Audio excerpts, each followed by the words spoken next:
जाय गावनि मोनसे आफाद होननानै जों बुंनांगोन जाय गावनि मोनसे आफाद लकेश्वर ब्रह्मआ जोबोद खस्थ'नि गेजेरजों फरायनाय समाव उन्दै समाव फरायो गावसिनि न'खरा भादबारा गामियावमोन भादबारा गामियाव 1942 बे जोनोम जानायनि उनावहाय बे समाव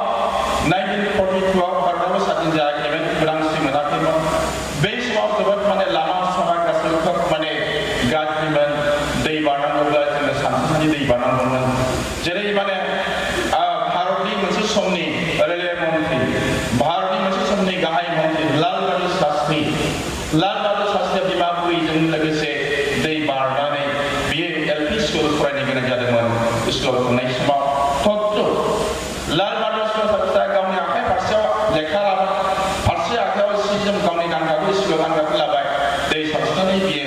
स्कुलाव थांनानै फरायहैदोंमोन जोंनि लकेश्वर ब्रह्म साराबो गाव भादबारा गामिनिफ्राय आन्दारगाव एलपि स्कुलाव जेरै फरायदों बे आन्दारगाव एलपि स्कुलाव फरायनायफोरनि समाव दै सानस्रि बारनानै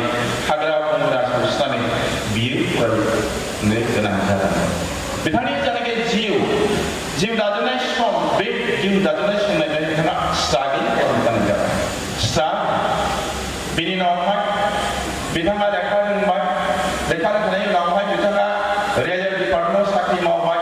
सेन्ट्रेल गभर्नमेन्टनि रेलवे डिपार्टमेन्टआव साख्रि मावनायनि उनावहाय बहायबो बिरेन्द्रगिरि बसुमतारी दा नैबे माने प्रिन्सिपालनि बिफा बिरेन्द्रगिरि बसुमतारी उदय चन्द्र दास